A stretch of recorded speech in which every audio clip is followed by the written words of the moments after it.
ஹாய்ங்க. ஒரு செஃப்பா இது எத்தன பேர் ஃபாலோ பண்றீங்கன்னு தெரியல. ஆனா இது கண்டிப்பா எல்லா செஃப்பும் வந்து ஃபாலோ பண்ண வேண்டியது தான். ஏன்னா வந்து நம்ம வந்து ஒரு குக்கிங்லேருந்து ஒரு குக்கா இருந்து செஃப்பா மாறும்போது வந்து நமக்கு நெறைய கமிட்மெண்ட் இருக்கும். அது எல்லாருக்குமே தெரியும். ஏன்னா ஃபுட்டோட நாலேட்ஜ் வந்து நெறைய தெரிஞ்சுக்க வேண்டியதா இருக்கும்.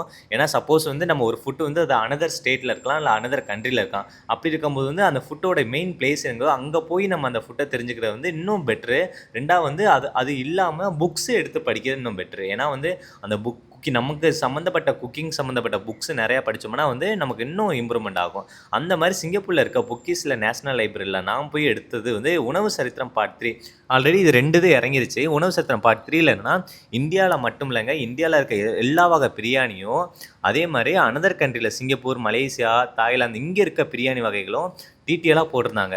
அத பார்க்கும்போது நல்லா இருந்துச்சு. அதே மாரி இந்தியன் ஃபுட்ல வந்து வேகன் இந்தியன் ஃபுட்ன்னு சொல்லிட்டு அந்த புக்ஸ்ல பார்த்தீங்கன்னா, நம்ம காஷ்மீர்ல தொடங்கி கன்னியாகுமரி வரைக்கும் இருக்க எல்லா ஃபுட்டுமே வெஜிடேரியன்ஸ்ல முக்கியமான ஃபுட்டெல்லாம் எடுத்து, அதில என்னன்னா இன்கிரீடியன்ட்ஸ், மெஷர்மென்ட், அதோட குக்கிங் டைமிங் எல்லாமே ப்ராசஸிங் எல்லாமே நீட்டா பிரிண்ட் பண்ணி போட்டிருந்தாங்க. அந்த புக்க பார்க்கும்போது எனக்கு ரொம்ப பிடிச்சிருந்துச்சு. ஏன்னா வந்து நான் எடுத்திருக்க இந்தியன் குசின் சவுத் இந்தியன் தான். அதில எனக்கு இந்த புக்கு ரொம்ப முக்கியமா தேவைப்பட்டுச்சு. அதே மாரி உங்களுக்கு ஃபேவரட்டான புக்ஸ் இந்த மாரி குக்கிங் சம்மந்தப்பட்ட புக்ஸ் இல்லைன்னா உங்களுக்கு ஃபேவரட்டான பிளேஸ்க்கு போயிருந்தீங்கன்னா, அது மறக்காம கமெண்ட் பண்ணுங்க. அதே மாரி அடுத்தடுத்த வீடியோல வந்து சட்னி சீரிஸ் வந்து நம்ம அடுத்த வீடியோ போஸ்ட் பண்ண போறோம். பிடிச்சிருந்தா லைக் பண்ணுங்க. மறக்காம சப்ஸ்கிரைப் பண்ணி வைங்க. Thank you.